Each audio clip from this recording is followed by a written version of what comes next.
capítulo, ya lo hemos tocado. 13:1. Yo me paré sobre la arena del mar, vi una bestia subir del mar que tenía 7 cabezas, 10 cuernos, sobre sus cuernos 10 coronas o diademas, y sobre las cabezas de ella nombre de blasfemia. Y la bestia que vi era semejante a un leopardo, sus pies como de oso, su boca como de león. Y el dragón le dio su poder y su trono y su grande potestad o gran autoridad. Vi una de sus cabezas como herida de muerte, la llaga de su muerte fue curada. Hablamos de este asunto en nuestra sesión pasada. Se maravilló toda la tierra en pos de la bestia. Adoraron al dragón que había dado la potestad o la autoridad a la bestia. Y adoraron a la bestia, diciendo: ¿quién es semejante a la bestia y quién podrá, las palabras luchar, combatir, lidiar contra o con ella? Y le fue dada boca que hablaba grandes cosas y blasfemias, y le fue dada potencia de orar 42 meses. Y abrió su boca en blasfemias contra Dios, para blasfemar su nombre, su tabernáculo y los que moran en el cielo, los habitantes del cielo. Y le fue dado hacer guerra contra los santos y vencerlos. Y también le fue dada potencia sobre toda tribu, pueblo, lengua y gente. Esto es el anticristo con su parodia, ¿no?, del reino de Cristo, el reino universal de Cristo. Y todos los que moran en la tierra le adoraron, cuyos nombres no están escritos en el libro de la vida del Cordero, el cual fue muerto desde el principio del mundo. Si alguno tiene oído, oiga. El que lleva en cautividad, va en cautividad. El que a cuchillo matare, el que mata a espada, ¿no? A espada debe morir. Esta es la paciencia y la fe de los santos. Y después vi otra bestia que subía de la tierra, tenía 2 cuernos semejantes a los de un cordero, mas hablaba como un dragón, y ejerce todo el poder de la primera bestia en presencia de ella, y hace a la tierra y a los moradores de ella adorar a la primera bestia, cuya llaga de muerte fue curada. Y hace grandes señales de tal manera que aún hace descender fuego del cielo a la tierra delante de los hombres.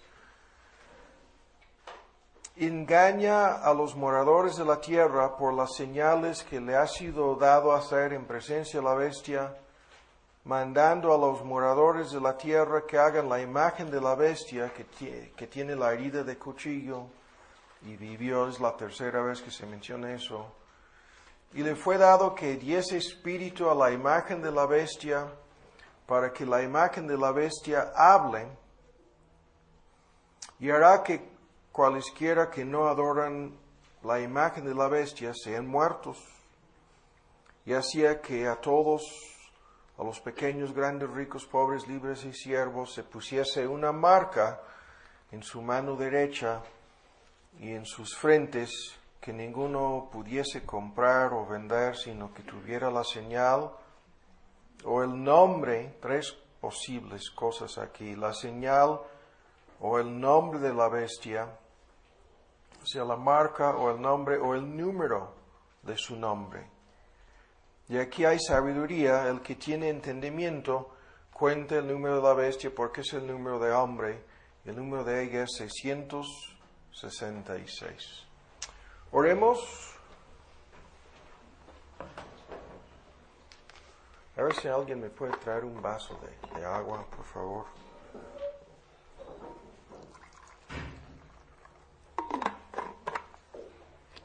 Nos dirijas, Pastor Omar, por favor. Nuestro Padre Celestial, te damos las gracias por la oportunidad que nos concederas de reunirnos para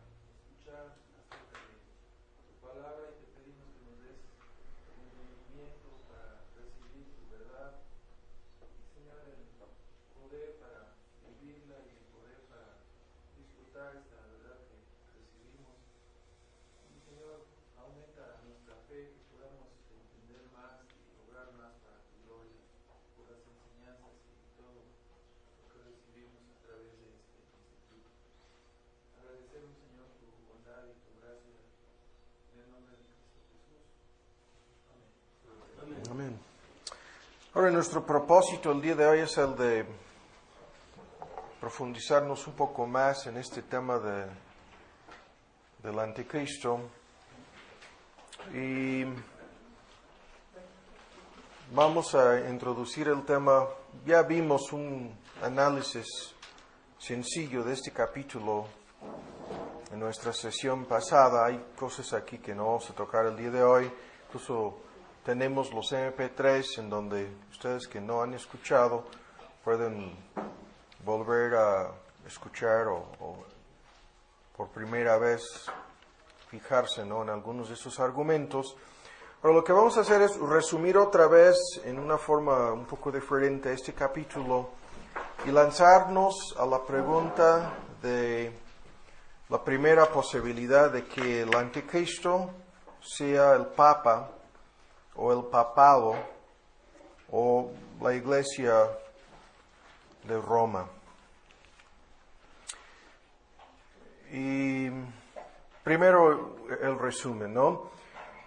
Aquí tenemos en este capítulo muchas cosas, y para introducir el tema del día de hoy, primero tenemos este tema del imperio del anticristo, y ese imperio está centrado en una persona, en un hombre, el último emperador o dictador mundial, el anticristo. Este es el mismo cuerno pequeño del cual nos habla Daniel. Vimos algo sobre esto, ¿no?, en las dos sesiones anteriores. Aquí vemos que esta bestia tiene 10 cuernos y la bestia del capítulo 7 de Daniel tiene también 10 cuernos. Esta bestia, que es una personificación del anticristo, tiene la boca que blasfemaba a Dios. Le fue dada, ¿no?, esta bestia en el versículo 5, esa autoridad de blasfemar a Dios. Y vimos en el Apocalipsis 7 que el cuerno pequeño de Daniel hablaba contra el Altísimo. Esta bestia también hace guerra contra los santos, y lo mismo lo vemos en Daniel en su capítulo 7, en su versículo 21, que el cuerno pequeño hacía guerra contra los santos. Y el dominio de esta bestia es igual. Todo esto lo hemos comentado superficialmente en el pasado, 42 meses. Eso es lo que vemos en Daniel 7:25, y es lo que vemos aquí mismo en el versículo 5 del Apocalipsis 13. Estos paralelismos los hemos mencionado antes. Esta bestia es tanto un imperio mundial como un imperio centrado en una persona, y la ilustración que hemos usado es la relación entre Hitler y el Tercer Reich. Es imposible pensar del imperio nazi o entender el movimiento nazi sin la persona de Hitler. Había ese vínculo hasta el punto en que Hitler y los nazis, o el movimiento político de los nazis y el personaje de Hitler, se fusionaron para formar una sola cosa. Y esto es una parte de la idea que tenemos aquí. Además, hemos visto antes algo sobre la Trinidad satánica que se encuentra en estos versículos.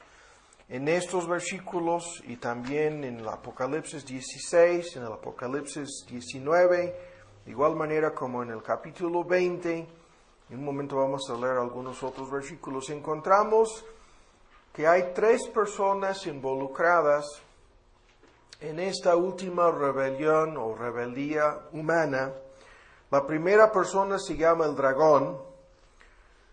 Esta persona es identificada abiertamente en el capítulo 12 como Satanás mismo. Vean la referencia en el capítulo 12, en el versículo 3.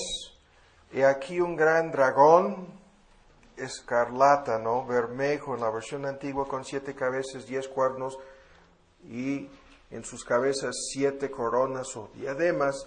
Esta misma persona en el versículo 9 se identifica como la serpiente antigua, que se llama Diablo y Satanás, el cual engaña a todo el mundo. Este es el dragón en el capítulo 13 que autoriza el ministerio del anticristo, otorgándole su poder y su autoridad. Es el mismo diablo, ¿no? La primera persona de la Trinidad satánica.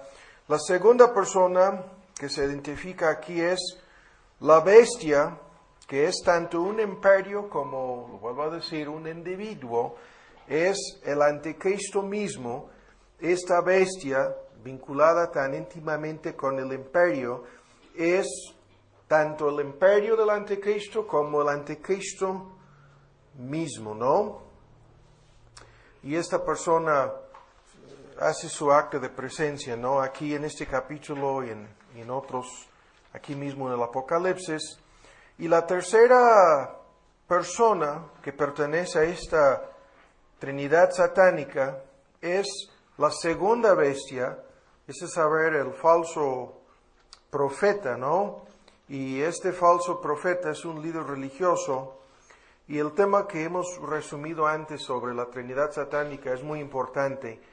Estas tres personas están en oposición a las tres personas que forman la Trinidad divina. El diablo, el dragón, está en contra de Dios el Padre. La bestia o el anticristo en contra del Hijo de Dios, es a saber, en contra de nuestro Señor Jesús. Y el profeta falso está en contra del Espíritu Santo de Dios. Y esto es algo que no debemos perder de vista, ¿no? Cuando leemos estos versículos, lo vuelvo a decir, la primera bestia de los versículos 1 a 10 es el anticristo, ¿sí? La segunda es un líder religioso, y este segundo individuo es el que nos interesa aquí, porque este segundo individuo, y la descripción de este individuo comienza en el versículo 11, después vi otra bestia que subía de la tierra. Tenía 2 cuernos semejantes a los de un cordero, mas hablaba como un dragón, y ejerce todo el poder de la primera bestia en presencia de ella, haciendo que la tierra y los moradores de ella adoran a la primera bestia, etc., ¿no? Esta segunda bestia ejerce un papel en este asunto que, lo vuelvo a decir, les ha conducido a muchos a concluir que esta segunda bestia es no solamente el profeta falso, un personaje religioso, sino una persona que podemos identificar con el papado o el Vaticano, ¿no? Y vamos a resumir rápidamente la idea aquí para llegar a nuestro tema. Esta segunda bestia, según los versículos 13 a 15, hace milagros para convencer a los hombres que adoran a la primera bestia, o sea, al anticristo, ¿no? Y le toca a esta segunda bestia guiar la adoración de la primera, haciendo milagros, una imagen de la bestia, y causando que los seguidores de la tierra reciban la marca de la bestia. Una parte de todo esto lo vimos en nuestro estudio el mes pasado. Pero esta segunda bestia está subordinada a la primera. Su trabajo principal es el de engrandecer la primera bestia, ¿no? Y se llama en varios textos aquí mismo en el Apocalipsis el falso profeta, y representa el mismo poder y la misma autoridad del anticristo. Su liderazgo es, en este contexto religioso, y cuando leemos, vuelven a ver en Apocalipsis 13, esta descripción de un falso profeta semejante al Cordero. Esto lo estamos sacando a mitad del versículo 11. Se ve semejante a un cordero, aunque tiene 2 cuernos, mas habla como el dragón. Pero en la Biblia el cordero es una de las palabras usadas más frecuentemente, especialmente aquí en el Apocalipsis, para describir a Cristo. Un cordero, ¿no? Incluso se convierte en un título de nuestro Señor Jesús. Y históricamente el papado ha reclamado para sí los títulos de Cristo. Dice ser el representante de Cristo en la tierra. El Papa afirma que Él es el vicario de Cristo, el que representa a Cristo, el que habla en lugar de Cristo y que se presenta prácticamente como si fuera Cristo, ¿no? En ese sentido. Pero encontramos que este personaje que se presenta como un cordero, encontramos aquí, y los 2 cuernos representan la fusión del poder civil con el poder eclesiástico, ¿no? Encontramos que este cordero se comporta en realidad, en la descripción que viene en el resto del capítulo, como el dragón, ¿sí? Habla y enseña lo que el dragón, eso es saber Satanás, lo que Satanás quiere, blasfemando a Dios, enseñando a los hombres a hacer imágenes, y a lo largo de su historia, la Iglesia Católica Romana ha hecho precisamente estas cosas, y encontramos también que esta segunda bestia, el falso profeta, termina persiguiendo hasta la muerte a todos aquellos que no se someten a su autoridad. Ha sido históricamente, la Iglesia Católica Romana ha sido identificada con esta segunda bestia, porque la Iglesia Católica, que siempre ha pretendido tener el poder eclesiástico y el poder civil, ha usado ese poder precisamente para perseguir a los creyentes. Y luego en el capítulo 17 encontramos a esta bestia en su aspecto religioso, esta fusión de los poderes, lo encontramos en el capítulo 17 como una ramera o una mujer apóstata, una mujer infiel, sentada sobre la bestia.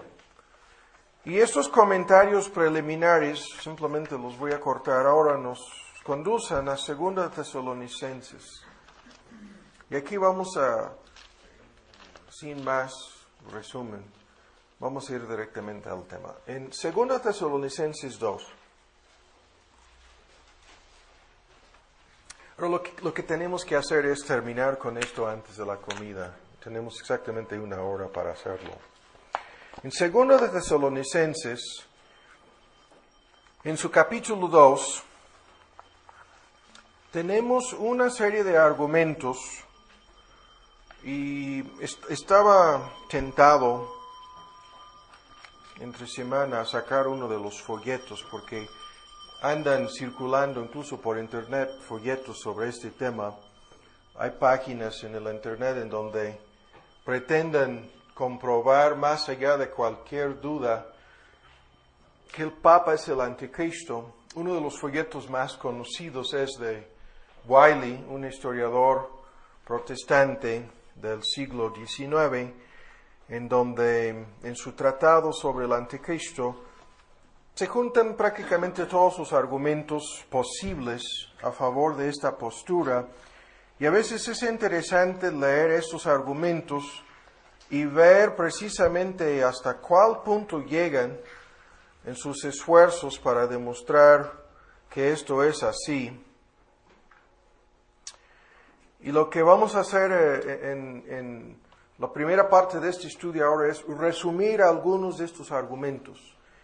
Y vamos a prácticamente convencernos, ¿sí?, de que esto es cierto. Y después vamos a cambiar nuestra forma de discutirlo. Ahora, primero, los argumentos a favor de el vínculo entre el Vaticano, el papado, o el Papa X, ¿no?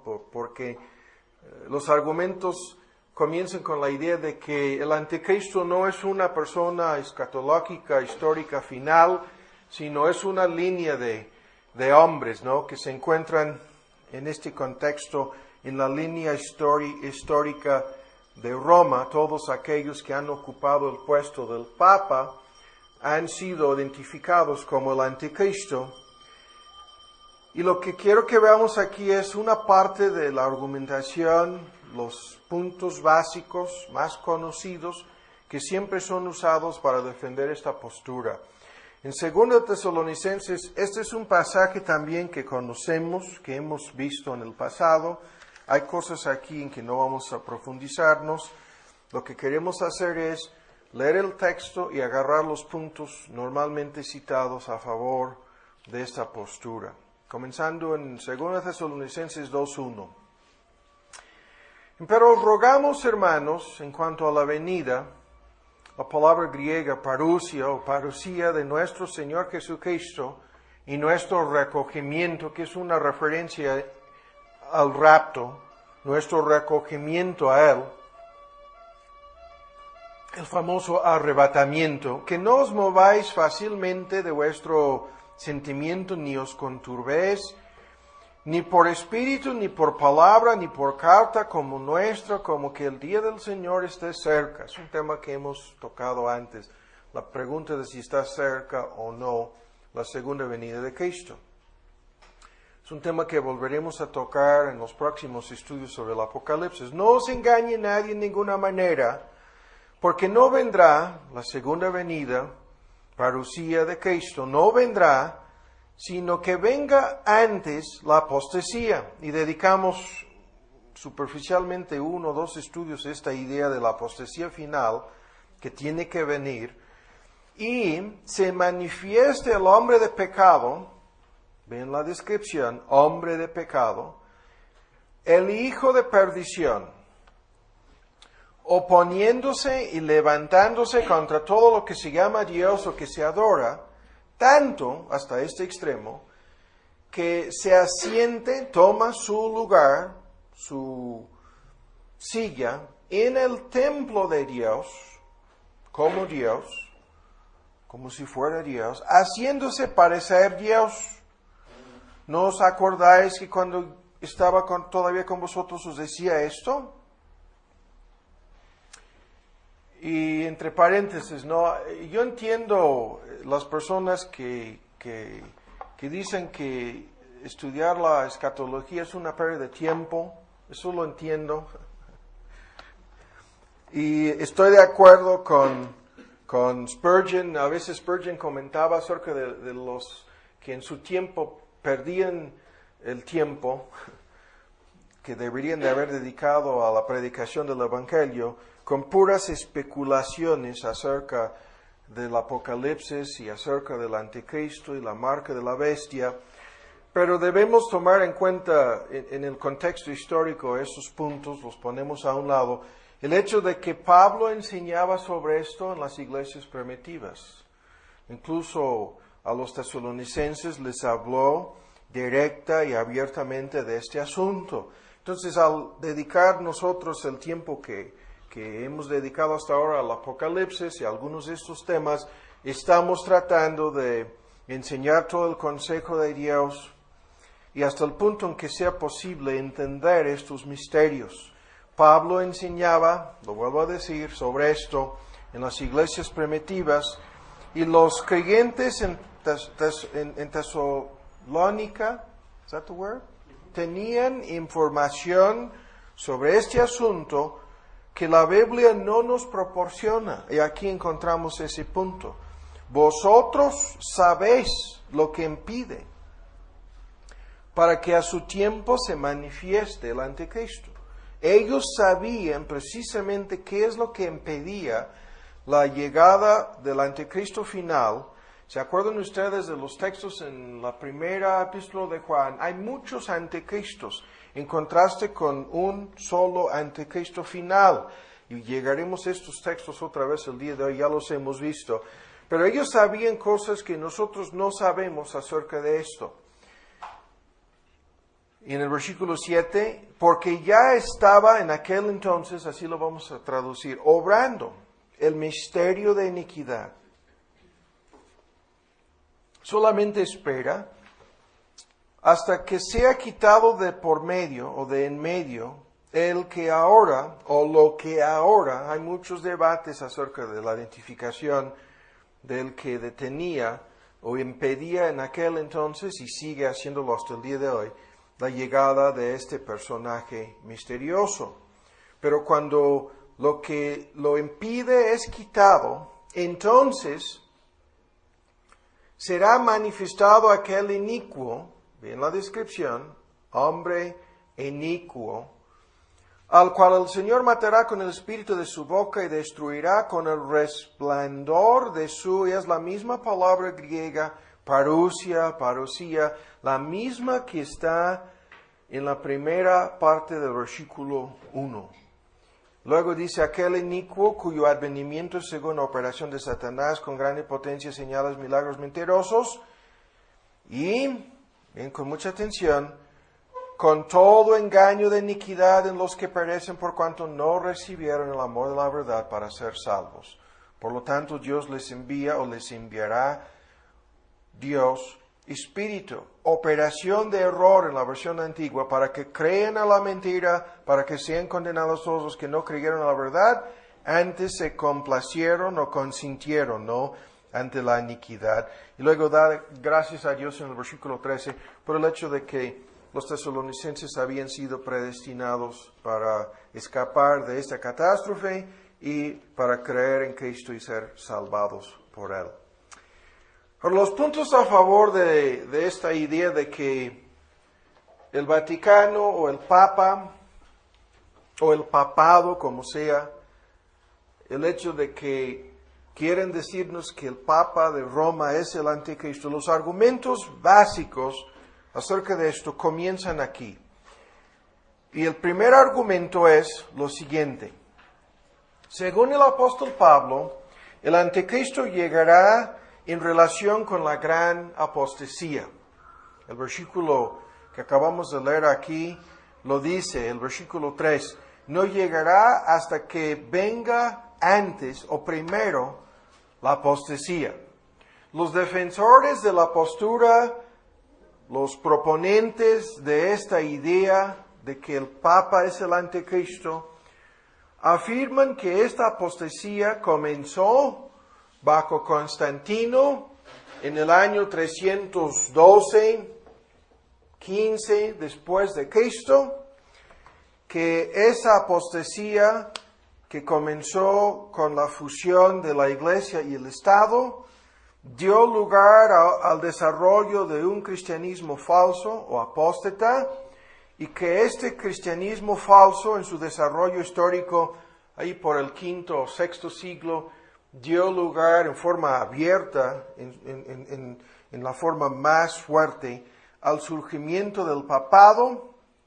Y el argumento es que el sistema papal es un sistema anticristiano y que la apostasía que Pablo menciona aquí, que dio lugar a la llegada o al desarrollo del sistema del anticristo, es de saber, al papado, comenzó en la historia pasada bajo Constantino, más o menos por estas fechas, cuando Constantino fusionó la iglesia en Roma con el imperio romano, ¿no? La fusión de la iglesia y el Estado para dar lugar al sistema que hemos comentado en breve antes, la sociedad sacralista, ¿no? Entonces, ahí comienza el primer argumento. Ahora, rápidamente tenemos que apurarnos aquí. El segundo argumento que se encuentra aquí está en la frase, ven con mucha atención, misterio de iniquidad. Ya está obrando el misterio de iniquidad. El versículo 7, misterio de iniquidad. Ese misterio ya estaba operando en el primer siglo del cristianismo. Y los proponentes de la idea de que el papado es el anticristo y que el papa final será aquel hombre de pecado, ¿no?, en la última hora de la historia de este mundo, los argumentos comienzan con esta frase, misterio de iniquidad, y el hecho de que pretenden encontrar un paralelismo entre el misterio de iniquidad y el misterio de piedad. Vean el texto paralelo aquí, que es primera de Timoteo.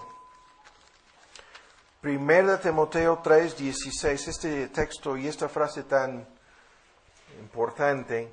Sin contradicción, grande es el misterio de la piedad.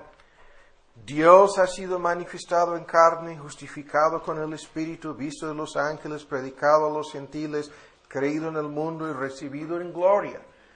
El misterio de piedad, y esta frase ocurre aquí, la estamos citando de 1 Timoteo 3:16, los proponentes del argumento que estamos introduciendo dicen que es un paralelismo exacto con la frase misterio de iniquidad.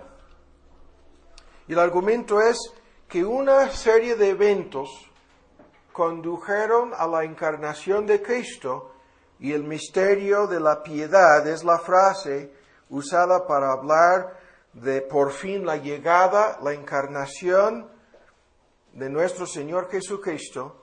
Y el argumento es que el misterio de iniquidad también se refiere a un proceso de desarrollo gradual en la historia de un sistema apóstata, de un cristianismo apóstata, y en el contexto, esta apostasía sucede dentro del cristianismo romano o católico al principio y da lugar, después de un proceso, al nacimiento del papado como anticristo o como el anticristo. Entonces, los argumentos están basados en la idea misterio, o sea, algo que en forma misteriosa se va desarrollando hasta llegar al extremo de presentarse como abiertamente un cristianismo falso, en donde el extento o el alcance de esta apostasía incluye la mayoría de las doctrinas. El papado en su desarrollo histórico, después del proceso misterioso que pretenden encontrar aquí, dio lugar a la idolatría, a la exaltación de María, a la adoración de los santos, al sacerdotalismo, la transustanciación de la misa, la confesión sacerdotal, las indulgencias, el bautismo infantil, el purgatorio, y así pretenden encontrar así el desarrollo histórico de una larga lista de cosas que forman este misterio de iniquidad, y el que encabeza este sistema es el Papa en Roma, y por lo tanto dicen que el Papa es el anticristo. Pero lo sacan de esta frase. Ahora el tercer argumento, vamos a apurarnos, tercero, el argumento está basado, el tercer argumento, en la palabra que se encuentra al final del versículo 3, hombre de pecado. Hombre de pecado. ¿Sí? Y luego la última descripción, hijo de perdición. En el hombre de pecado dicen que se encuentra una descripción exacta del oficio papal, juntando la larga lista de pecados cometidos por el Vaticano y por los papas, comenzando con ambición mundana, abuso de poder y inmoralidad, culminándose en crueldad, inquisiciones, cruzadas, guerras de genocidio y blasfemias de todo tipo.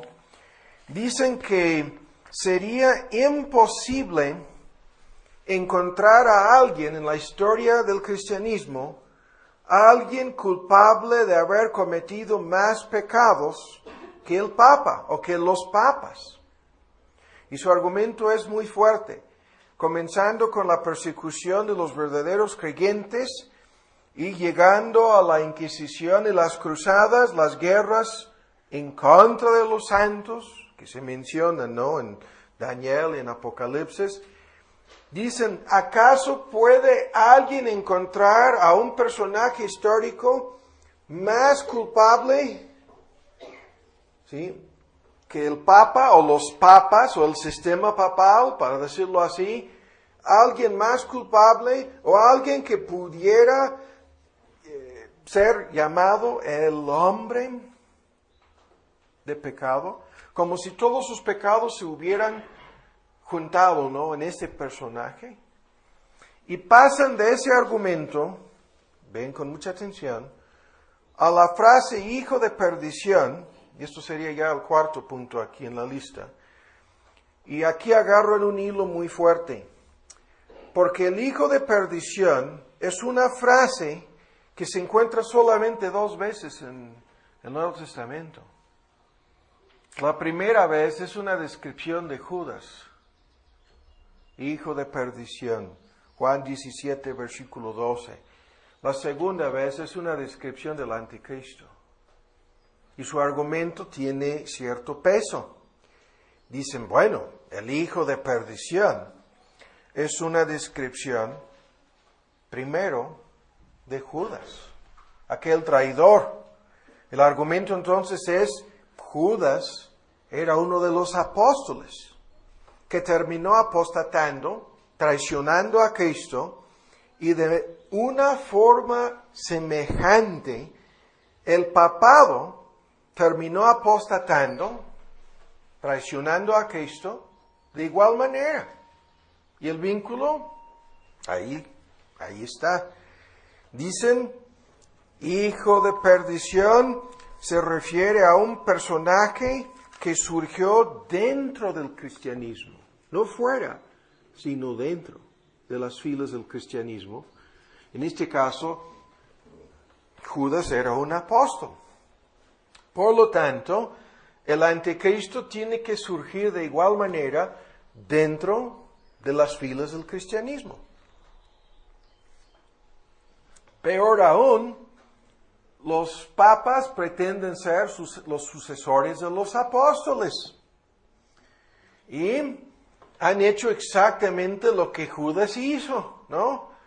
Han buscado por su ambición, su avaricia, dinero y poder, mundano, y a cambio han traicionado a Cristo. Exactamente igual, dice. Y tienen una lista de argumentos, estamos resumiendo aquí los puntos. Ahora, hasta ahora, 4 puntos. La apostasía comenzó con Constantino. Dio lugar al misterio, que en su desarrollo histórico terminó introduciendo toda una serie de doctrinas, herejías falsas, herejías de perdición, mejor dicho, doctrinas falsas, culminándose en el oficio papal. El Papa es el más culpable de todos los seres humanos en relación con su lista espantosa de pecados, y esto lo argumentan también diciendo porque pretende ser el vicario de Cristo, pero en realidad hace el trabajo y la obra del diablo en la tierra. Y después, en la descripción, hijo de perdición, dicen, ahí hay un hilo a seguir, hay una clave crucial para identificar a este misterioso individuo como uno que surge dentro del cristianismo.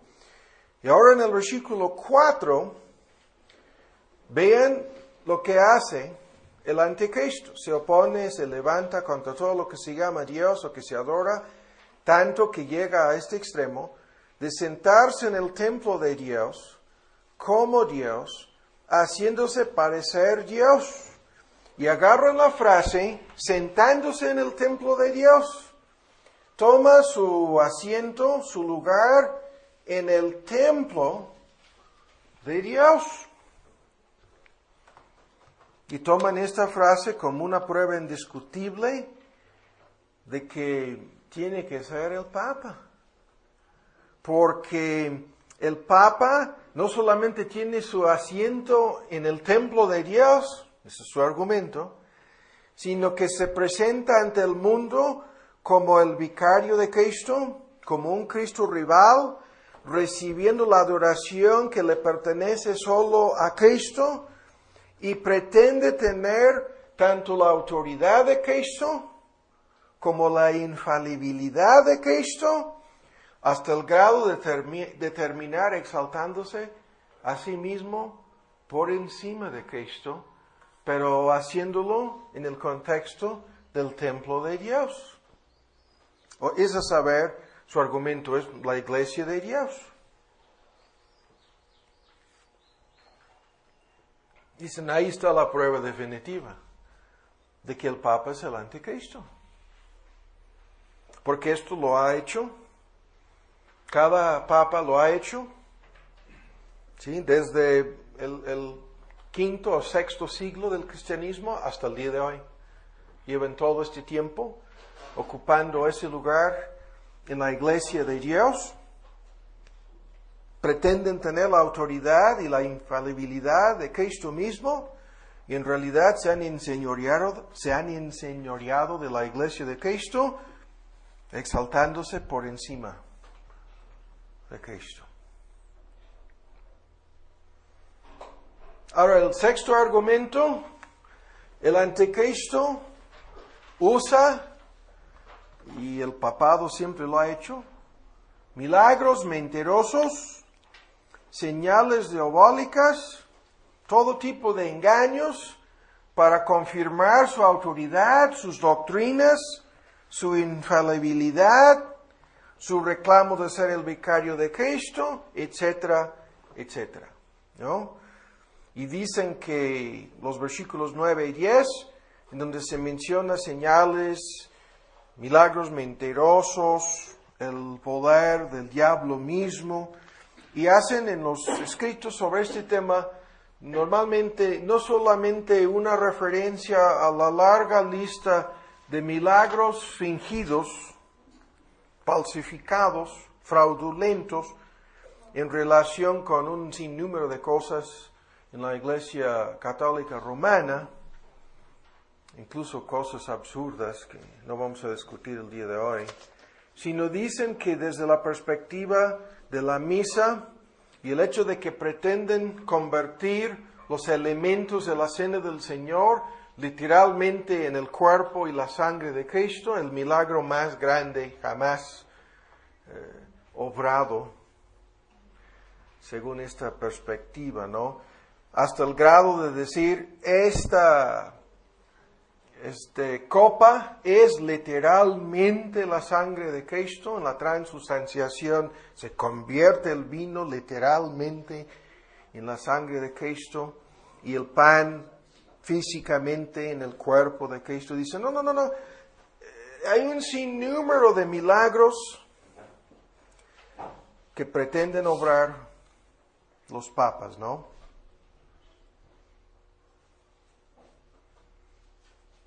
Y por ese camino va el argumento. Lo vuelvo a repetir. Sexto, el papado siempre ha usado milagros, señales diabólicas, para demostrar ante los ojos del mundo y confirmar su autoridad, sus doctrinas, su infalibilidad, ¿sí? Y esto lo han hecho dentro de las filas del cristianismo. Ahora, séptimo, hay muchos argumentos que sacan de este texto. Según el versículo 7, el poder que impedía o que detenía la manifestación del anticristo, la interpretación es el imperio romano, ¿sí? El imperio romano es ese poder, es esa cosa no identificada en nuestro texto, pero la cosa que Pablo había enseñado a los tesalonicenses, no lo podía incluir en su carta, en su primera epístola, porque si la hubiera puesto ahí, ustedes saben que es el imperio romano, pero el imperio romano, ¿en cuál sentido? El poder del Estado usado para perseguir al cristianismo. El imperio romano como fuerza perseguidora que se opone al cristianismo, ese imperio romano es el poder que detenía la manifestación del anticristo, Y con razón Pablo no podía decir el Imperio Romano porque entonces habría caído en la trampa política, ¿no? De exponerse abiertamente, ¿no? A la oposición del Imperio Romano y habría terminado siendo acusado de ser un enemigo de César, del César romano. Entonces, esta teoría dice, escuchen con mucha atención, que el poder del Estado para perseguir al cristianismo fue quitado por la conversión de Constantino. Y ese poder del Imperio Romano no solamente fue quitado, sino convertido en un aliado del cristianismo con la fusión de la Iglesia y el Estado bajo Constantino. Y dicen, ahí está. ¿No? Ese es el séptimo argumento. El octavo argumento es un punto que no vimos el día de hoy. Ustedes pueden volver a escuchar los estudios sobre el capítulo 17. Lo mencioné al principio. La descripción de la ramera en el capítulo 17 del Apocalipsis es una descripción muy semejante a lo que vemos en la Iglesia Católica Romana. Hay muchos puntos ahí, no vamos a detenernos para volver a repetirlos, en los colores y en la copa y en las abominaciones y en la identificación de esta ramera como Babilonia misteriosa, religiosa, una larga lista de cosas, no vamos a volver a verlas el día de hoy. Pero dicen que esta ramera del capítulo 17 del Apocalipsis hace prácticamente irrefutable la identificación de la Iglesia romana, ¿sí?, y el papado. Hace prácticamente irrefutable esa identificación. ¿Estoy diciéndolo bien? Irrefutable, esa es la palabra. Además, se fijan en el falso profeta, lo que leímos al principio y comenté superficialmente el tema. Se fijan en la segunda bestia del Apocalipsis 13, aquel cordero que tiene dos cuernos que representan el poder eclesiástico y el poder civil, que habla como Cristo. No, se presenta al mundo como Cristo, como el cordero, pero habla como el dragón. Entonces ahí buscan en los capítulos 13 y 17 del Apocalipsis los vínculos y dicen, la segunda bestia, el falso profeta y la ramera hablan de Roma. La Iglesia Católica es anticristiana, el Papa es, por lo tanto, el anticristo. ¿Están siguiendo los argumentos? ¿Están casi convencidos?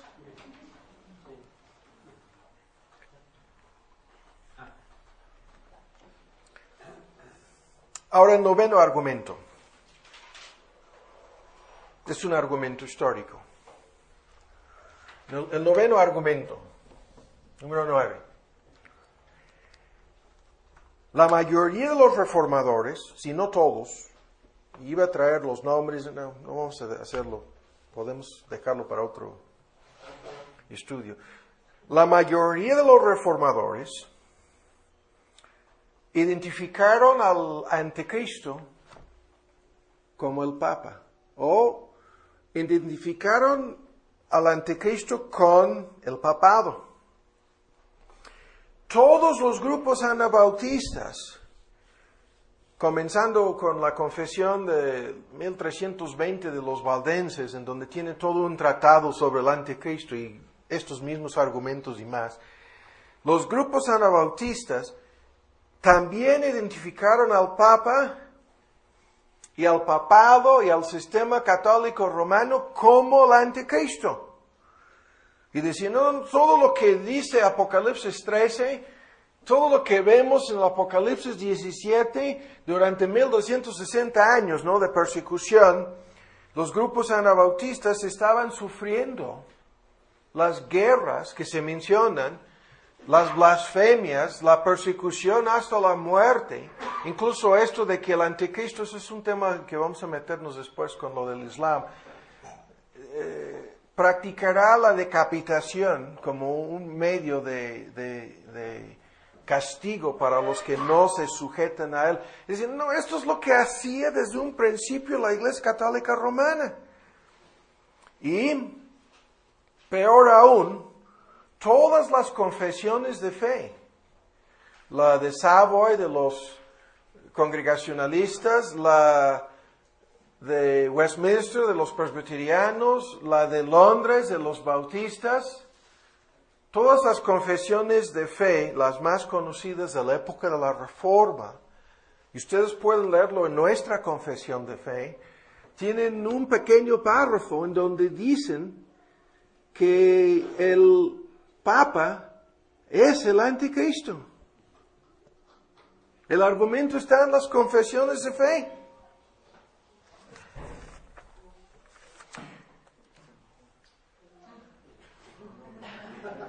Ya me arrepiento.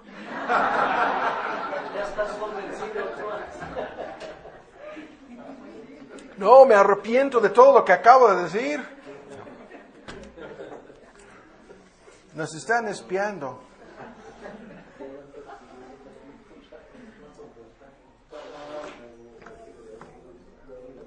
¿Listos? Esa parte la vamos a quitar de la grabación.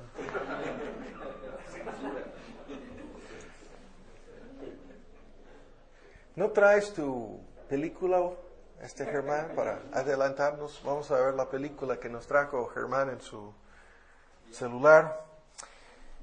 Ahora, estos son algunos, hay más, pero estos son algunos de los argumentos a favor de esa postura. ¿Ok? ¿Tenemos media hora, Moisés? Ok. Ahora los argumentos en contra. ¿Sí? Los argumentos en contra. Primero, el primer argumento en contra de esta postura o teoría o afirmación. Las descripciones del hombre de pecado, el hijo de perdición, aquel inicuo, etc., estas frases descriptivas. El primer argumento en contra de este punto, que sostienen muchos grupos reformados y protestantes hoy día, es el hecho de que el lenguaje aquí se refiere a una persona, a un hombre. Incluso la palabra griega ocurre cada vez en forma singular, no a un sistema, menos a una serie o sucesión de hombres. ¿Sí? Es un hombre singular el que se encuentra aquí. ¿Sí? Es una persona escatológica final. Ese es el primer argumento.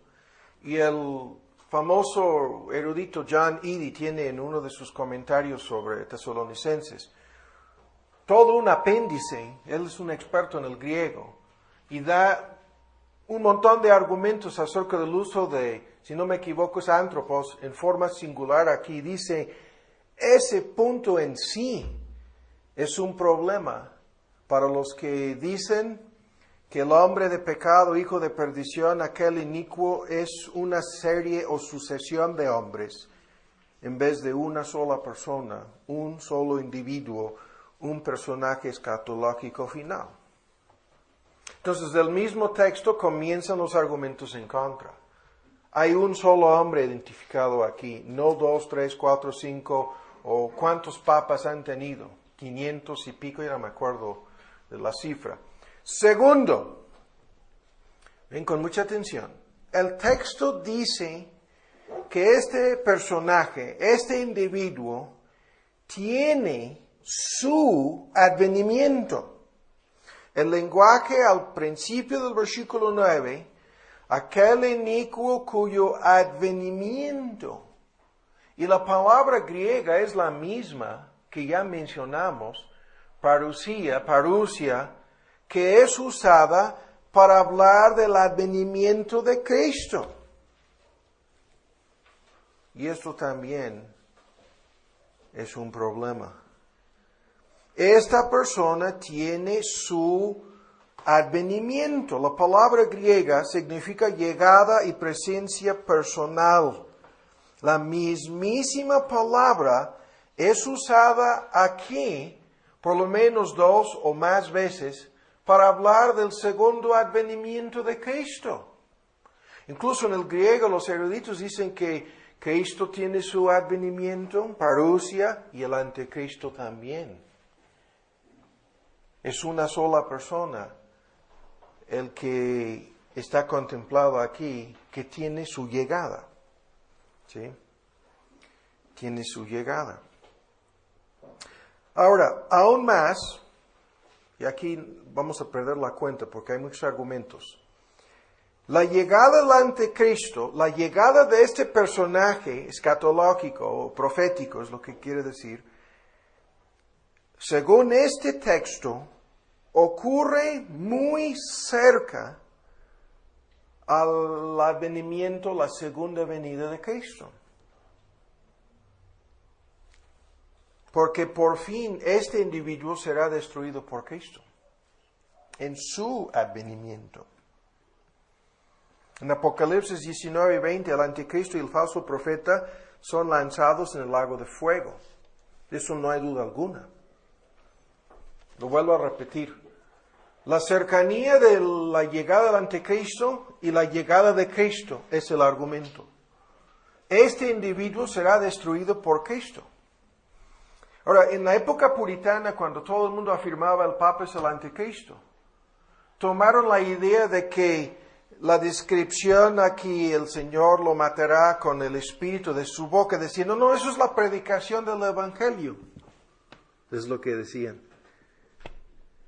Pero ya han pasado 400 años desde que comenzaron a decir eso. La Reforma Protestante es el espíritu de su boca. ¿Sí? La evangelización de los gentiles es el espíritu de su boca. Y estamos 400 años después y aún no ha sido destruido ese hombre de pecado, el que está sentado en Roma. Esto es sacar una frase fuera del contexto y darle un significado que el mismo texto impide o prohíbe. No sé si me explico.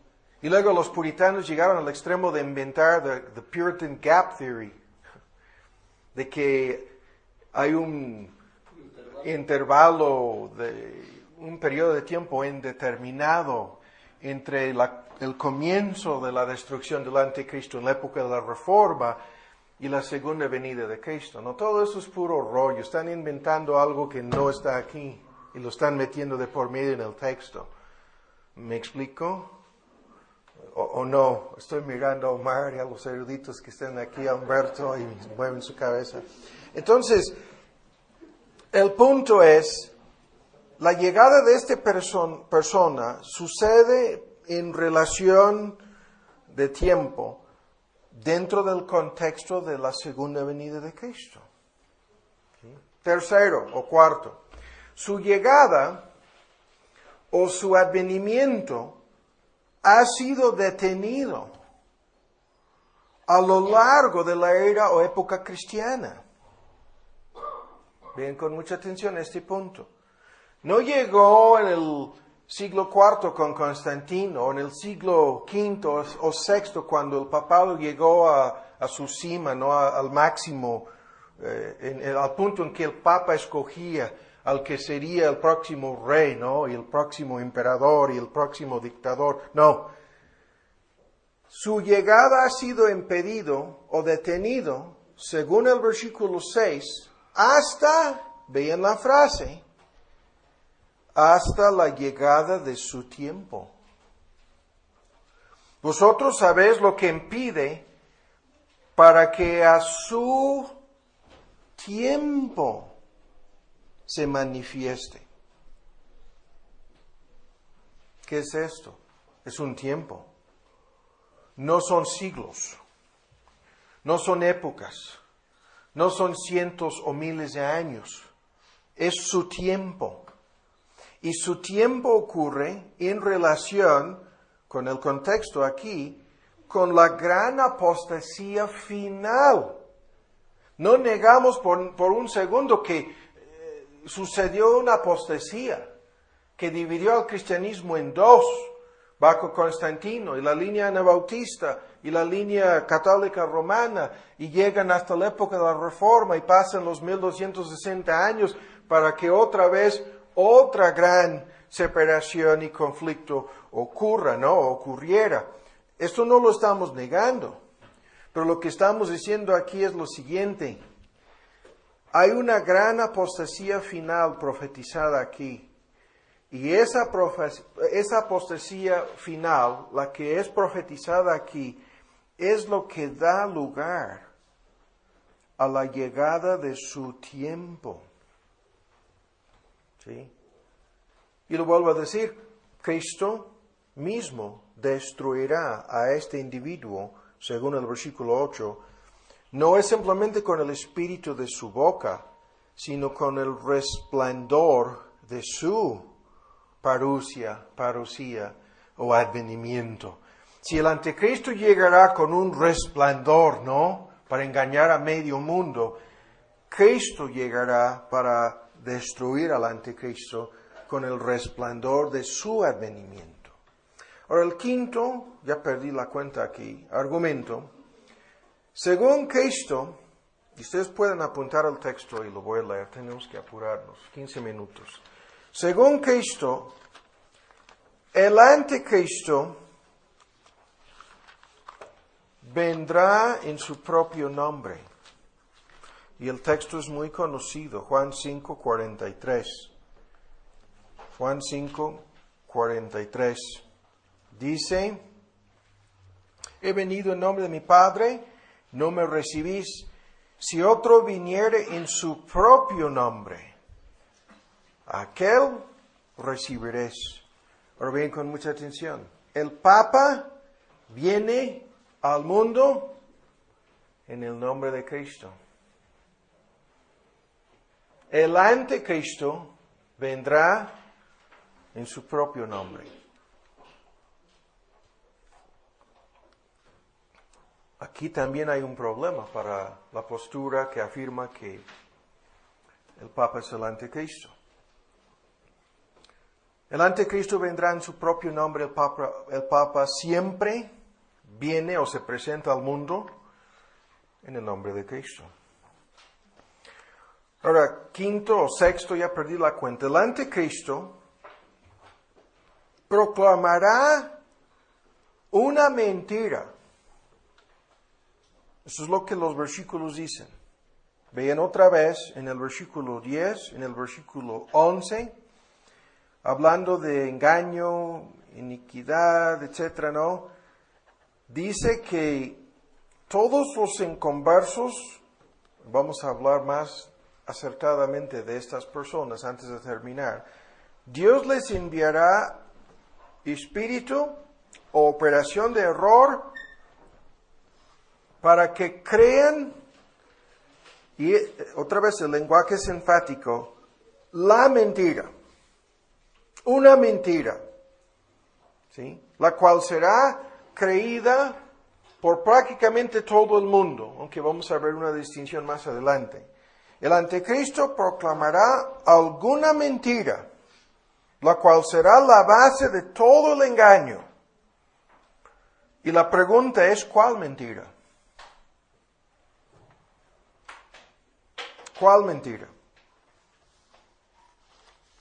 ¿Cuál mentira? Eso es lo que vamos a tener que investigar más, ¿no? Esta mentira en el contexto forma un contraste con la verdad del Evangelio. Dice, por tanto, Dios les envía espíritu de error, pero por tanto se refiere a lo que dice el versículo anterior, porque no recibieron el amor de la verdad para ser salvos. Por eso, Dios les enviará espíritu de error para que crean al anticristo y su mentira. Ven con mucha atención. El texto habla de una mentira propagada, proclamada, afirmada por el anticristo. Y las personas que creen esa mentira en el contexto son personas que previamente habían escuchado la verdad y no la recibieron, ¿sí?, con amor. Vean con mucha atención el punto aquí.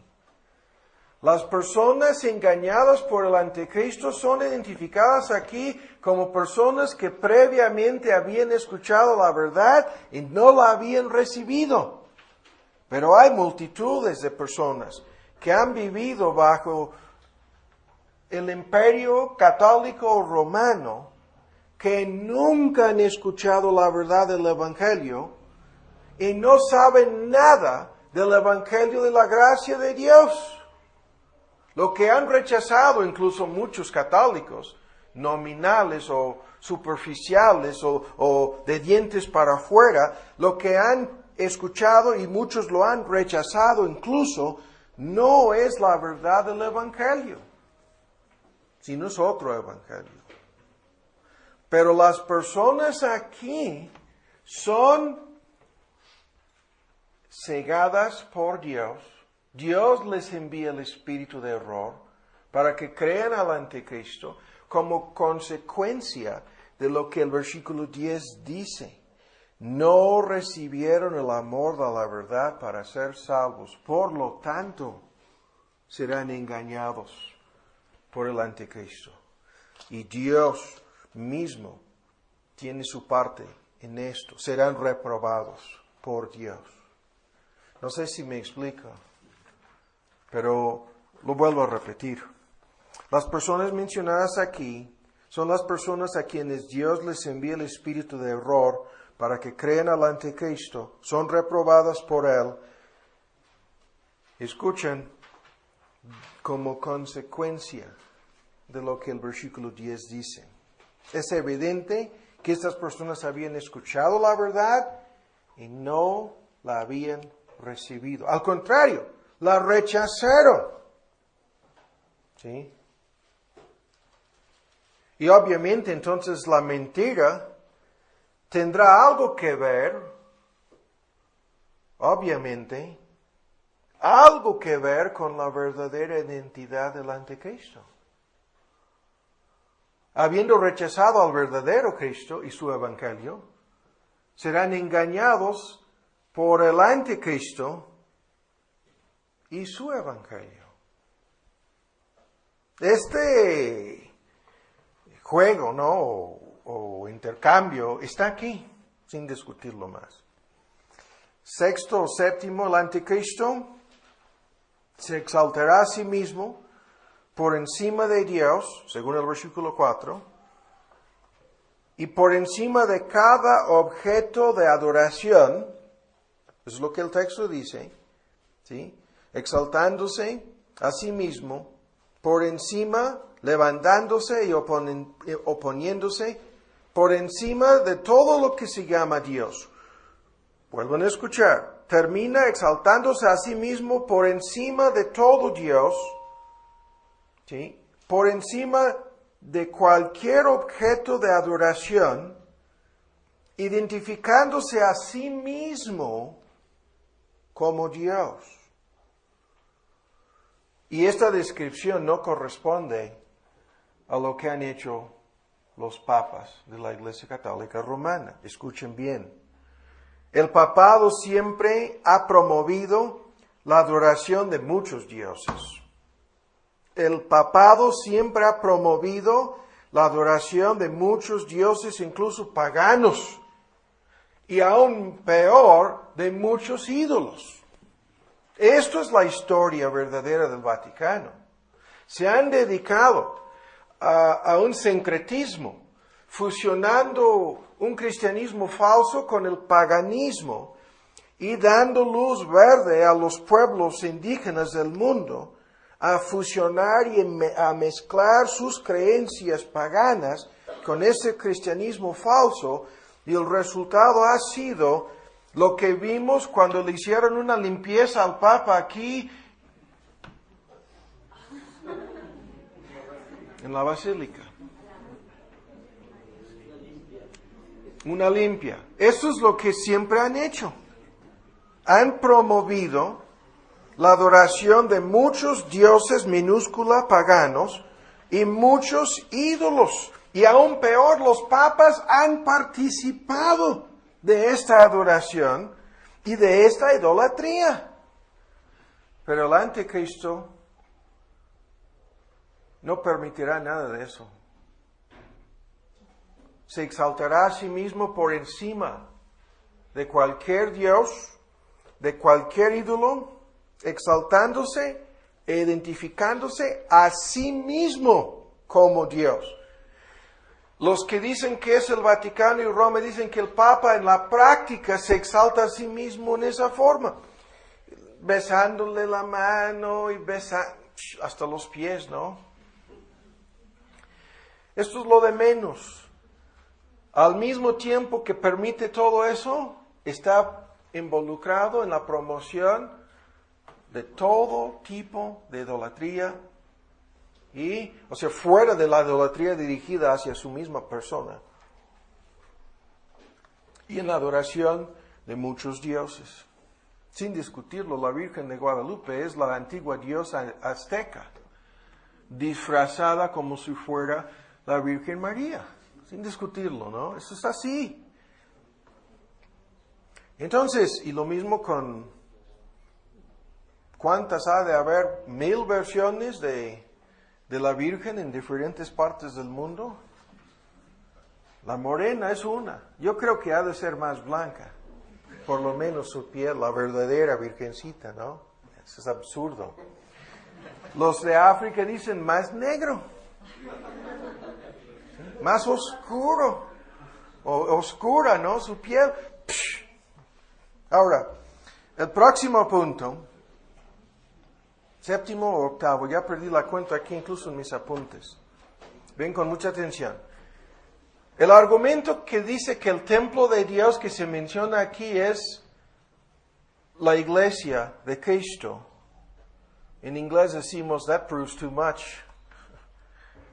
Esa prueba nos enreda en una serie de contradicciones. Si el templo de Dios que se menciona aquí es la Iglesia Católica Romana, ¿sí? Ya estamos en problemas entonces. Porque todo el debate y el argumento comienza con el hecho de que la Iglesia Católica Romana no es la Iglesia de Cristo. Nunca ha sido la Iglesia de Cristo. ¿Sí? No es una verdadera iglesia. Y hay que entender el punto. No es la Iglesia Católica Romana, no es la Iglesia de Cristo que se menciona aquí. La palabra griega, naos, se utiliza en 1 Corintios 3, 16, en Efesios 2, 20 y 21, para hablar de verdaderas iglesias locales de Cristo. Pero no se usa esa palabra para hablar de iglesias falsas en ningún lugar en la Biblia. Y aún peor para los dispensacionalistas. La palabra griega que habla del templo en Jerusalén ocurre por lo menos 25 veces en el libro de los Hechos y tampoco es esa palabra. Erion es la palabra. No es esa palabra. No se refiere al anticristo sentándose en un templo reconstruido en Jerusalén. Tampoco en el Vaticano, sino se refiere al anticristo como enseñoreándose de aún las verdaderas iglesias de Cristo. ¿Sí? En este sentido, lo vuelvo a decir, si buscamos en la historia al Papa enseñoreándose de las iglesias verdaderas, en este contexto serían anabautistas, evangélicas, luego en la línea protestante, no vamos a encontrar eso nunca. No le han permitido sentarse en sus iglesias. Eso ha sido el conflicto. Le han dicho que no. Hasta la misma Iglesia Católica se dividió entre la rama griega ortodoxa y la rama occidental, precisamente por este punto. Porque los griegos ortodoxos no aceptan al Papa y no le dan su silla ni lugar en sus iglesias hasta el día de hoy. No sé si me explico. El templo de Dios que se menciona aquí no es la Iglesia Católica Romana. Ese es el punto. Y por otra parte, a lo largo de la historia, hasta el día de hoy, los evangélicos con raíces anabautistas y después de la Reforma los grupos protestantes y los bautistas no se han doblegado hasta el día de hoy y no le han dado su lugar en sus iglesias. Esto quiere decir que esto no ha sucedido aún. ¿Me explico? No ha ocurrido hasta el día de hoy. Ahora, no estamos negando el hecho de que el sistema papal es anticristiano. Tampoco estamos negando el hecho de que el Papa ha desempeñado el papel histórico del anticristo a través de cruzadas y guerras de genocidio, la Inquisición y la persecución, etcétera, etcétera, etcétera. Al identificar al sistema papal como anticristiano, los reformadores y los anabautistas decían la verdad. El error consiste de decir, escuchen, que el Papa X es el anticristo y que por lo tanto no vendrá en el futuro. Eso es lo que muchos grupos protestantes dicen hoy día. O peor aún, decir que el Papa se convertirá en el anticristo en un futuro. Eso tampoco es así. Para el próximo punto. El anticristo, ese es número 8, 9. El anticristo, según el texto en 2 Tesalonicenses, hará milagros que nunca han sido realizados antes, salvo por Cristo. Esto quiere decir que los así llamados milagros realizados por la Iglesia Católica Romana no llegan al nivel. Ni la transustanciación no llega al nivel. Porque el nivel señalado aquí es algo que llega casi al nivel de los milagros de nuestro Señor Jesús. En el Apocalipsis 13, los milagros señalados, y discutimos un poco, ¿qué es esto de infundir aliento de vida? ¿Sí? A la imagen de la bestia. Lo discutimos un poco en la sesión anterior. ¿Qué es esto de hacer descender fuego del cielo, imitando el ministerio público de Elías y de los 2 testigos del mismo Apocalipsis? Los milagros señalados en Apocalipsis 13 y en 2 Tesalonicenses 2 van mucho más allá de cualquier, entre comillas, milagro realizado por la Iglesia romana.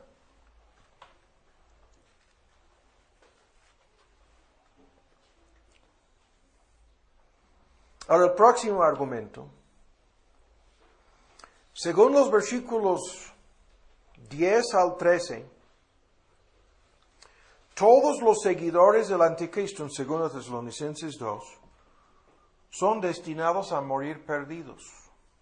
Todos serán condenados e irán a la perdición. Esto es lo que el lenguaje dice. Para que sean condenados todos los que no creyeron a la verdad. 2 veces se refiere al hecho de que tuvieron conocimiento de la verdad y la rechazaron, se complacieron en la iniquidad. Todos serán condenados, dice, y irán a la perdición. Pero, a lo largo de la historia, muchos católicos, fanáticos, papistas, han sido convertidos a Cristo y han dejado la Iglesia romana. Y no tenemos que mirar más allá de Martín Lutero, un sacerdote católico, quien fue librado del engaño de Roma. El texto dice aquí que todos los seguidores del anticristo, de igual manera como el Apocalipsis 13 lo afirma, van a la perdición. Pero lo vuelvo a decir, Estas personas tuvieron contacto con la verdad y la rechazaron. Por eso van a la perdición. Los seguidores del anticristo, todos son destinados a morir en sus pecados. Pero si este es el Vaticano, miles, si no sean millones de personas han sido convertidas y rescatadas de los errores del Vaticano. ¿Me explico? Pero los seguidores de este individuo, todos serán perdidos. Ahora, 11, ¿no? 11, no sé, ya perdí la cuenta. Los textos en el Apocalipsis 17, en Apocalipsis 13, que parecen identificar a la ramera y al falso profeta con la iglesia romana o con el papado, estos mismos textos hacen una distinción clara entre el anticristo, ¿sí?, y estos protagonistas o actores en el drama. El falso profeta, pongamos que sí, que es un papa futuro, pongámoslo así, pero el falso profeta no es el anticristo. Son dos personas distintas. ¿Sí? Y la mujer que va sentada sobre la bestia en el Apocalipsis 17, pongamos que sea no solamente la Iglesia Católica Romana, sino el cristianismo apóstata en su hora final.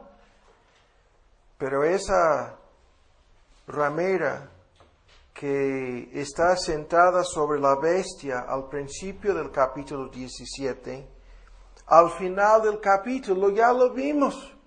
Esa bestia termina destruyendo a la ramera y quemándola con fuego. ¿Se acuerdan ustedes? Entonces, ahí se están fusionando cosas que no están fusionadas ni en el capítulo 13 ni en el capítulo 17. Hay una clara distinción. El falso profeta del capítulo 13 no es el anticristo en sí, no lo es, sino es un líder religioso, ¿sí?, que convence al mundo a adorarle al anticristo. Pero no es el anticristo. ¿Estamos bien? ¿Ya no están tan convencidos? Ahora vienen los argumentos finales. ¿Y la comida ya? ¿No? Se está enfriando. Rápidamente. Primera de Juan. Ya se enfrió. A lo mejor no. Primera de Juan. Ahora llegamos a los argumentos que son los más fuertes, en contra de la teoría de que el Papa es o sea el anticristo. Primera de Juan 4. Se nos fue el tiempo. Está bien, porque no vamos a hacer más que... Hay que terminar aquí, va a faltar un pedacito, porque no vamos a ir más allá de estos textos por el momento. Y vamos a llegar al anticristo y los extraterrestres después de la comida. Entonces, no les recomiendo que coman mucho, sí, poquito. Primera de Juan 4, ¿ya lo tienen? Ahora, las descripciones que vimos hace 2 o 3 sesiones, las descripciones técnicas del anticristo en las epístolas del apóstol Juan, escuchen lo que voy a decir, excluyen cualquier posibilidad de que el Papa sea el anticristo. Ahora, ¿cómo vamos a ver?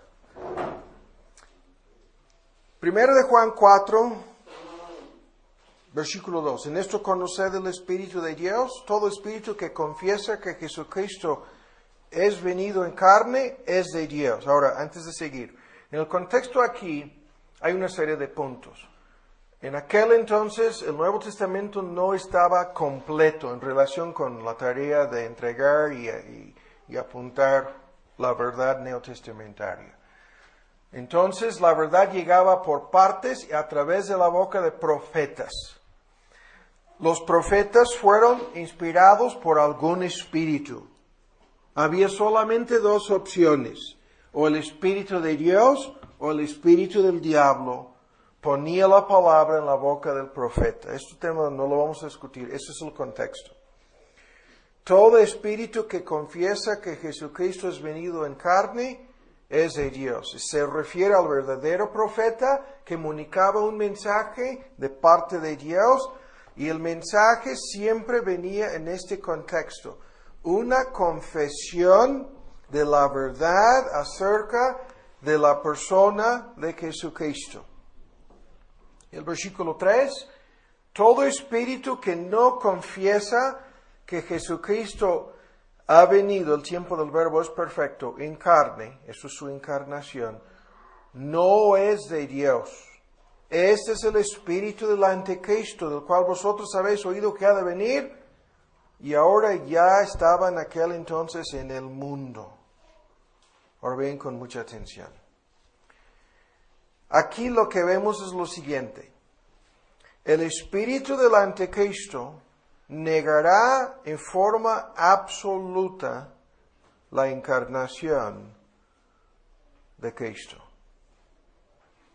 El argumento comienza en el primer capítulo de esta epístola. Véanlo rápidamente. El primer versículo. Lo que era desde el principio, lo que hemos oído, lo que hemos visto con nuestros ojos, lo que hemos mirado y palparon nuestras manos tocante al verbo de vida. La vida fue manifestada, y vimos, testificamos y anunciamos. Os anunciamos aquella vida eterna, la cual estaba con el Padre y nos ha aparecido. Lo que hemos visto y oído, esto os anunciamos para que tengan comunión con nosotros, con el Padre y con su Hijo Jesucristo, así, así, así. Hay una fórmula aquí en los primeros 3 versículos acerca de la verdadera identidad del Verbo de Dios, la verdadera identidad del Hijo de Dios, su encarnación e incluso acerca de la existencia trinitaria de Dios. Ahora vienen en la lista, 2 de Juan 7. Muchos engañadores han entrado en el mundo, los cuales no confiesan que Jesucristo ha venido en carne. Este tal es el engañador y el anticristo. 2 de Juan 7. Ahora otra vez, 1 de Juan 2. 1 de Juan 2. Y rápidamente el argumento es lo siguiente.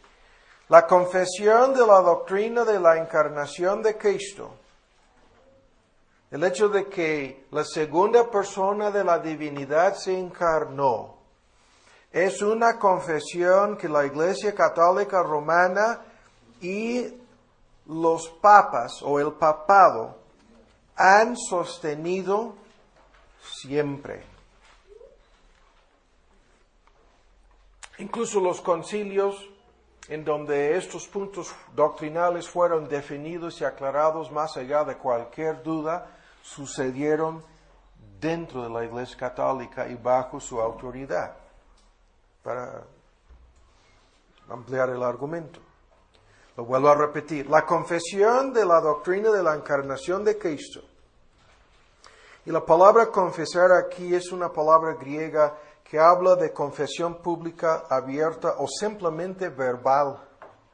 Cosa que los anticristos mencionados aquí no hacían. Y lo que ustedes saben, y a esto íbamos a llegar, es Juan estaba combatiendo a los gnósticos en sus 2 divisiones. Ambos negaban estas verdades. Y ahora, 1 de Juan 2, 21. No os he escrito como si ignorases la verdad, sino como a los que la conocéis, que ninguna mentira es de la verdad.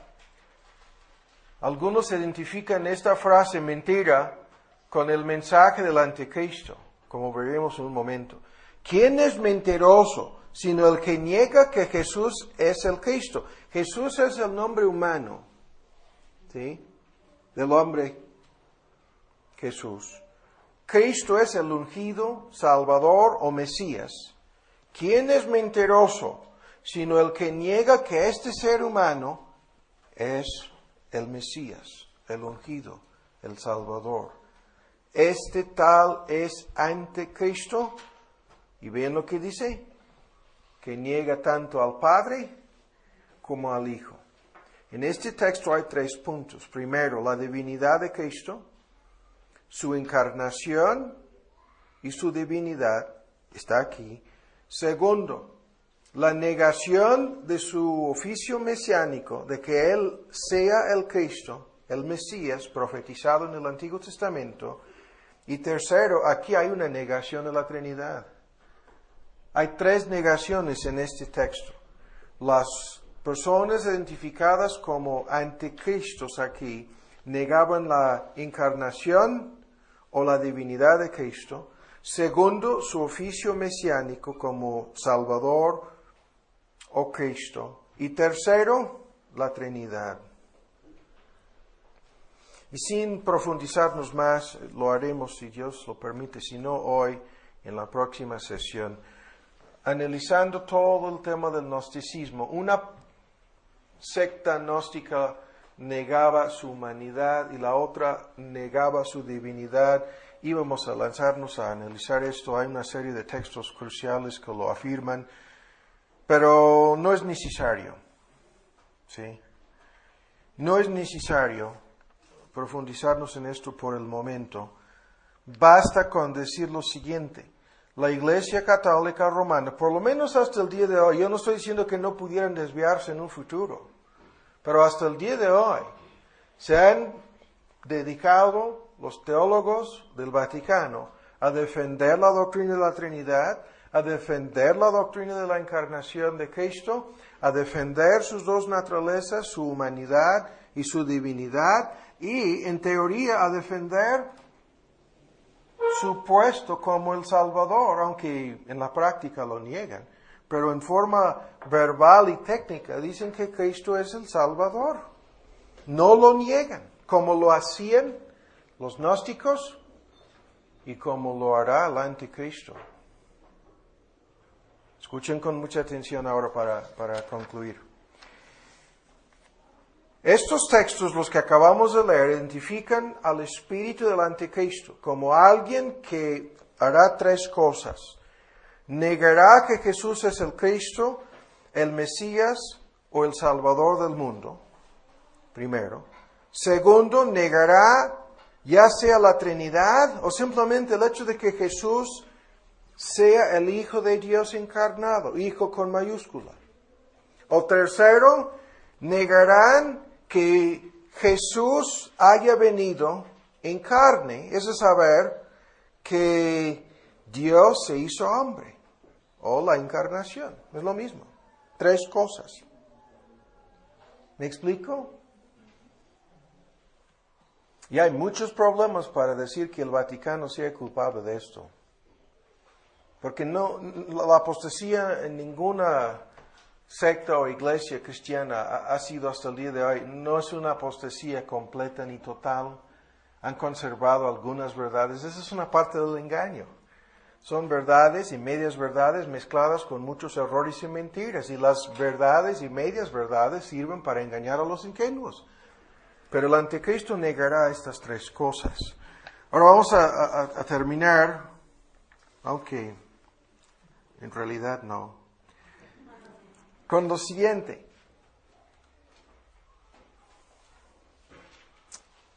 Fíjense muy bien.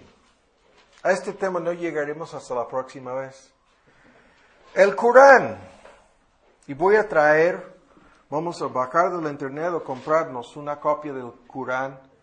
Corán, it's different in English. Es K-U-R-A-N. Entonces yo creo que ustedes no lo dicen correctamente. El Corán, escuchen bien, vamos a bajar del internet o traerlo en español para que ustedes puedan ver con sus propios ojos los textos que voy a citar. Tengo aquí las citas, los versículos, los capítulos, la traducción es mía, ¿sí?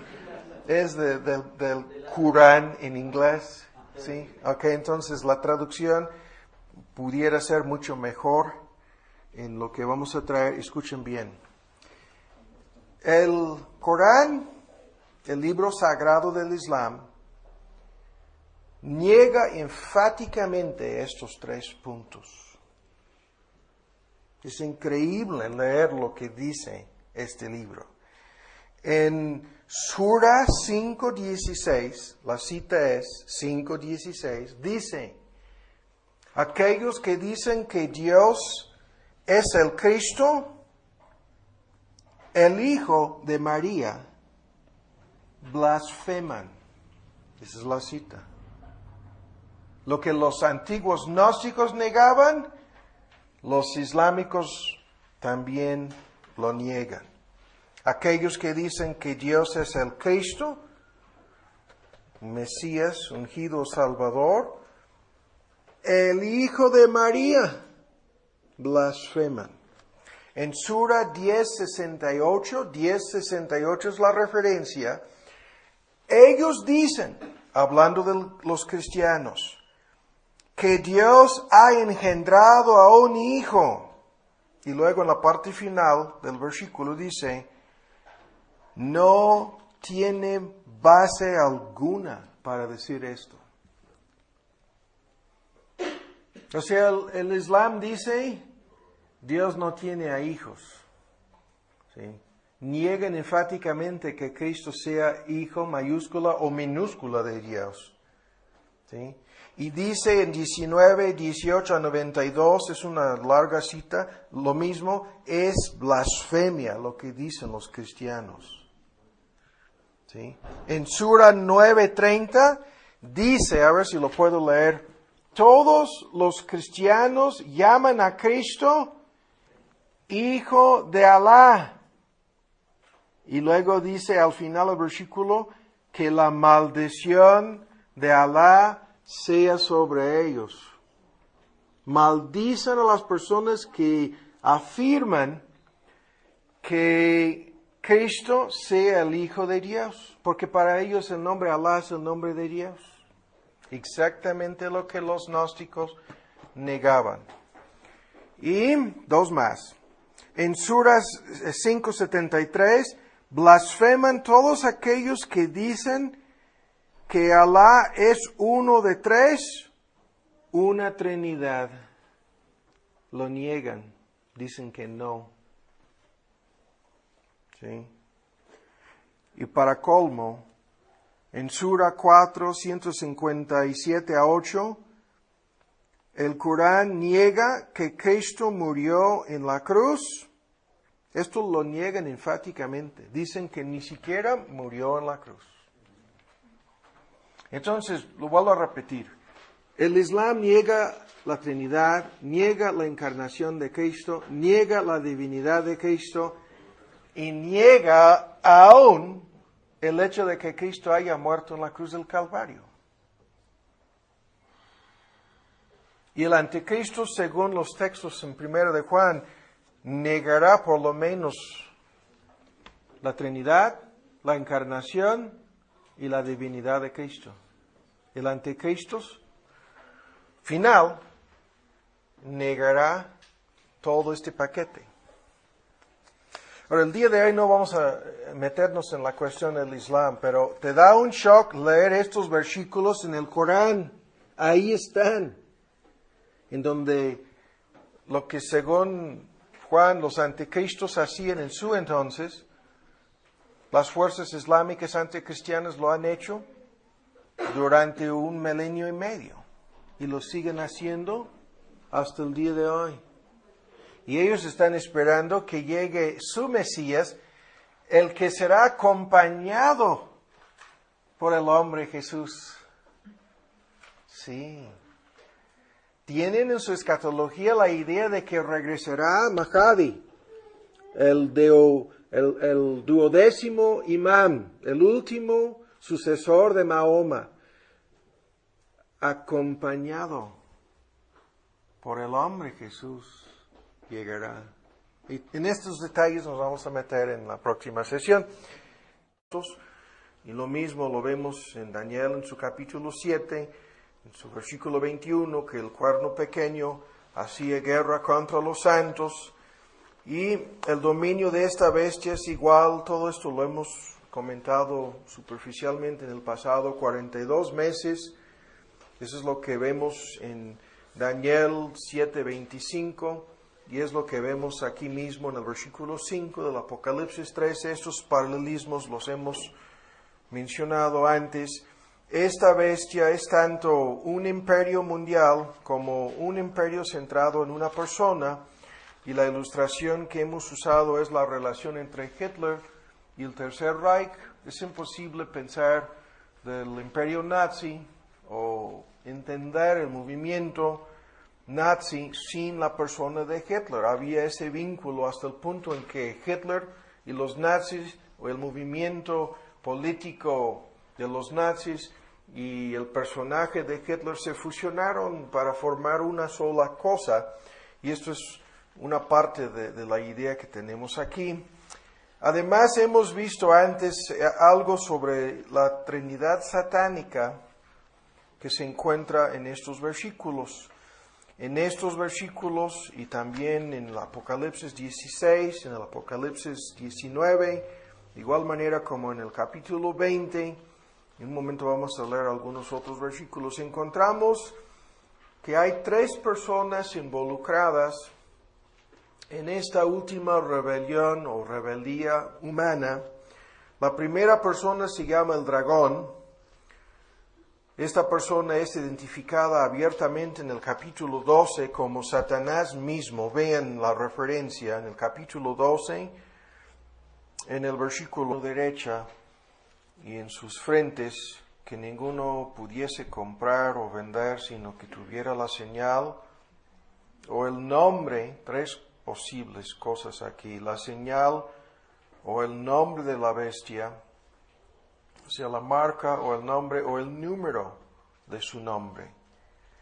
Y aquí hay sabiduría. El que tiene entendimiento cuenta el número de la bestia, porque es el número de hombre, y el número de ella es 666.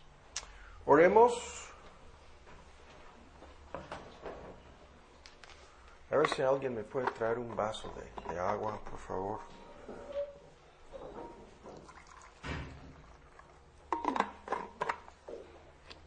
Nos dirijas, Pastor Omar, por favor. Nuestro Padre Celestial, te damos las gracias por la oportunidad que nos vuelves a conceder de reunirnos para escuchar acerca de tu palabra, y te pedimos que nos des entendimiento para recibir tu verdad, y Señor, el poder para vivirla y el poder para disfrutar esta verdad que recibimos.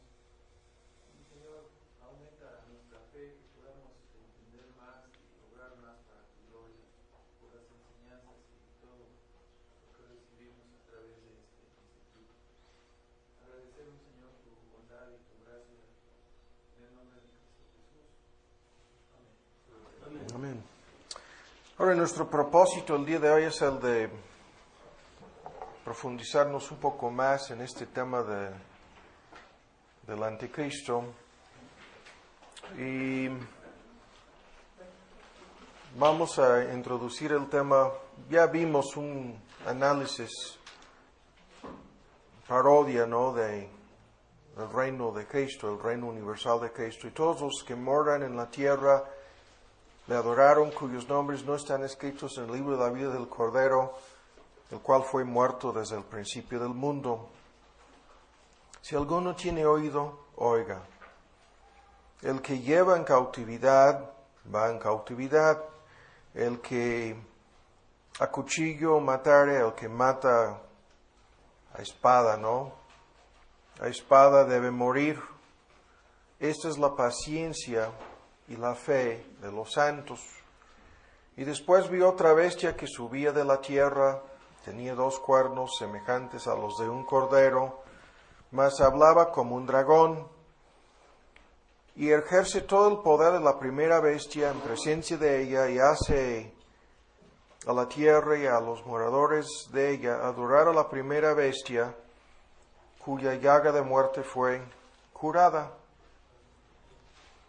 Y hace grandes señales, de tal manera que aún hace descender fuego del cielo a la tierra delante de los hombres.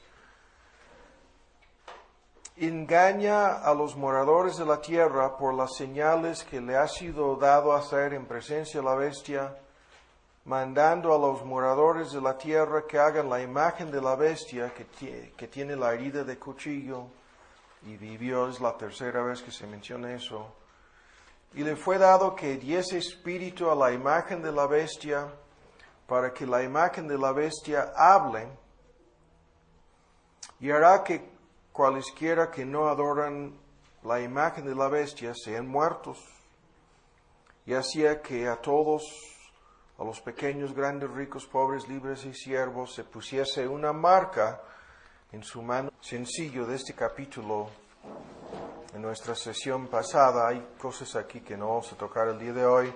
Incluso tenemos los MP3 en donde ustedes que no han escuchado pueden volver a escuchar o por primera vez fijarse, ¿no?, en algunos de estos argumentos. Pero lo que vamos a hacer es resumir otra vez en una forma un poco diferente este capítulo y lanzarnos a la pregunta de la primera posibilidad de que el anticristo sea el papa o el papado o la iglesia de Roma. Y primero el resumen, ¿no? Aquí tenemos en este capítulo muchas cosas, y para introducir el tema del día de hoy, primero tenemos este tema del imperio del anticristo, y ese imperio está centrado en una persona, en un hombre, el último emperador o dictador mundial, el anticristo. Este es el mismo cuerno pequeño del cual nos habla Daniel. Vimos algo sobre esto, ¿no?, en las dos sesiones anteriores. Aquí vemos que esta bestia tiene 10 cuernos y la bestia del capítulo 7 de Daniel tiene también 10 cuernos. Esta bestia, que es una personificación del anticristo, tiene la boca que blasfemaba a Dios. Le fue dada, ¿no?, esta bestia en el versículo 5, esa autoridad de blasfemar a Dios. Y vimos en el Apocalipsis 7 que el cuerno pequeño de Daniel hablaba contra el Altísimo. Esta bestia también hace guerra contra los santos. Este capítulo ya lo hemos tocado. 13:1. Yo me paré sobre la arena del mar, vi una bestia subir del mar que tenía 7 cabezas, 10 cuernos, sobre sus cuernos 10 coronas o diademas, y sobre las cabezas de ella nombre de blasfemia. Y la bestia que vi era semejante a un leopardo, sus pies como de oso, su boca como de león. Y el dragón le dio su poder y su trono y su grande potestad o gran autoridad. Vi una de sus cabezas como herida de muerte, la llaga de su muerte fue curada. Hablamos de este asunto en nuestra sesión pasada. Se maravilló toda la tierra en pos de la bestia. Adoraron al dragón que había dado la potestad o la autoridad a la bestia. Y adoraron a la bestia, diciendo: ¿quién es semejante a la bestia y quién podrá, las palabras luchar, combatir, lidiar contra o con ella? Y le fue dada boca que hablaba grandes cosas y blasfemias, y le fue dada potencia de orar 42 meses. Y abrió su boca en blasfemias contra Dios, para blasfemar su nombre, su tabernáculo y los que moran en el cielo, los habitantes del cielo. Y le fue dado hacer guerra contra los santos y vencerlos. Y también le fue dada potencia sobre toda tribu, pueblo, lengua y gente. Esto es el anticristo con su